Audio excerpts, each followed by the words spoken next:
All right, Mike again, RPM. This is porting part 2. So, all right, so I ended the last time with just pretty much just grinding down all the casting imperfections. And this is pretty much where we stopped at. So, this is all grinded inside here. And then I took my little Dremel, and then you just go around and clean all this up the best you can. All right? Now, it's not 100% perfect yet.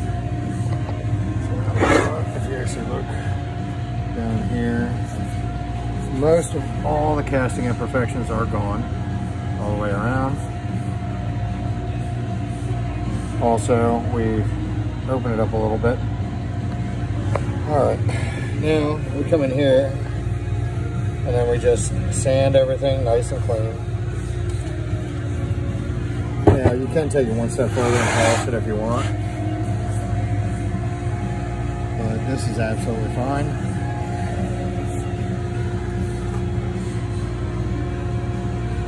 Next up, I'll add a little bit of rubbing compound and a polish on a little buffer, and it comes out pretty much like a mirror. You really don't have to do that, and it's pretty much a waste of time, but it looks nice, and nobody's going to see it. But anybody that builds engines or anything, everything's in port volume. So here's your primaries. Here's a primary plate, and this is probably, doing primaries is about the hardest. The secondaries are actually quite easy because you don't have two of them and you got to mirror them. Also, there's a lot more material that you got to take out when doing your primary than your secondaries. As you can see here, it's actually rather quite small. Also, they leave a lot of machining marks to take out. One, you really don't have to, and to be honest, probably wouldn't see a difference. But the big thing is it just bothers me and my OCD.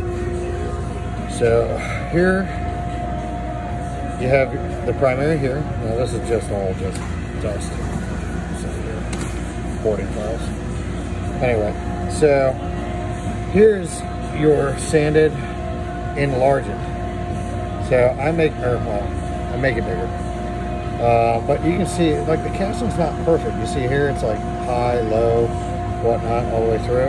I go around and literally just port it open all the way to the casting here with this kind of like a tapered edge, and then bring the port to the same size and a little bit larger. There is more horsepower to be made in runner volume than your port over here. You could do a large, super huge port on this side and have no runner volume. Perfect example, Turbo 2 engines, where the port literally is like this size for the secondary. On those, you'll see a huge difference just by opening them up and then doing a quite large street port. Remember, if you can't get it to the port, it's not going to do much for you.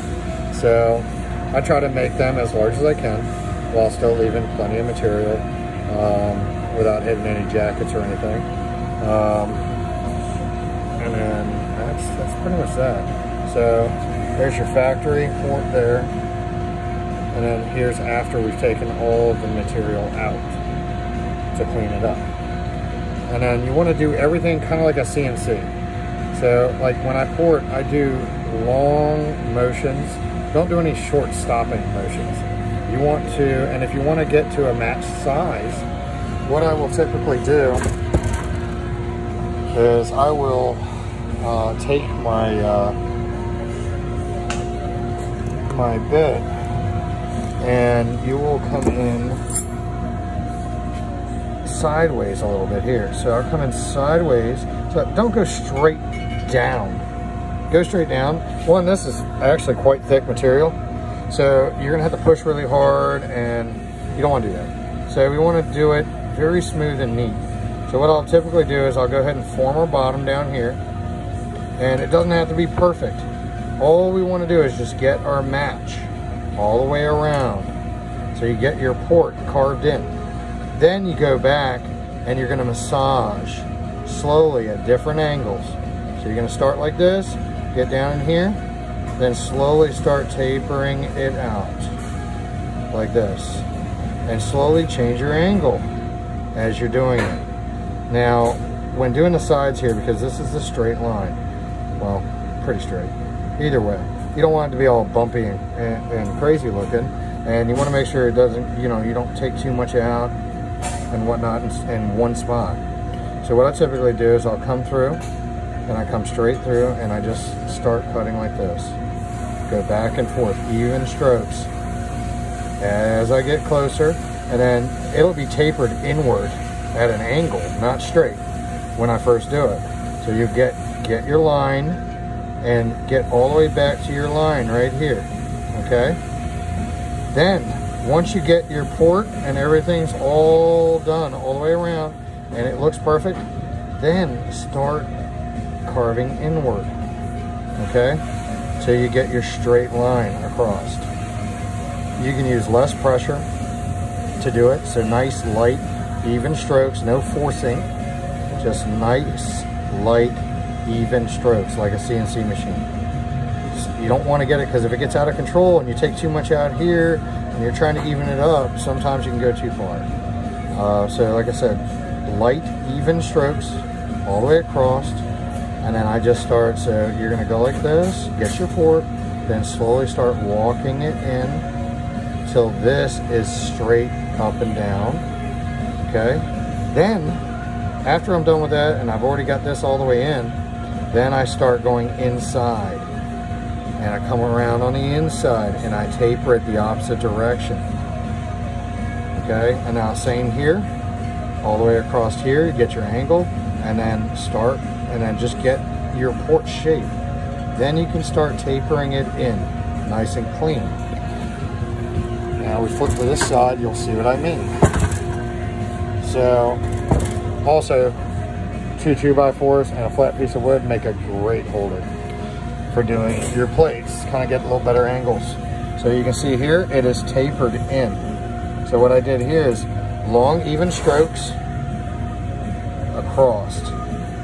All right, I start here and just slowly work it like this at a straight angle. And then a little more, and a little more, and a little more. And that's how you get that transition that's nice and clean. Now if you look down in here, you'll see it is actually tapered inward. So then I flip it this way. Oops. And you slowly start to do this. And you got to be careful not to hit here.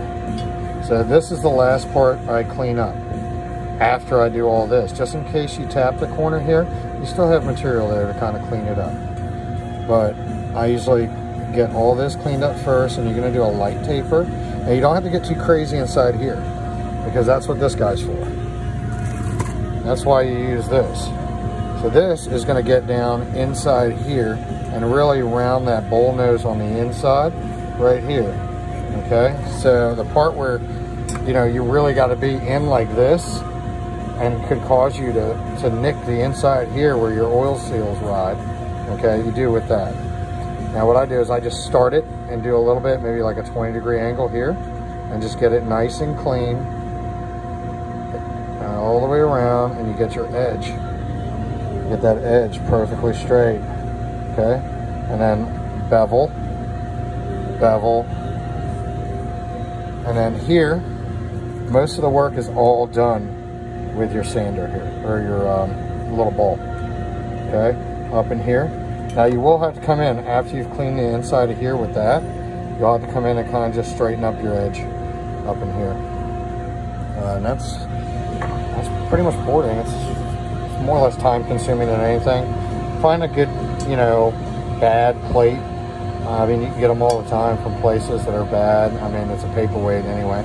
If it has been, you know, too far worn or anything like that, but get in there and just play with it. It's more or less just time consuming than anything else. And then get your runner nice and clean.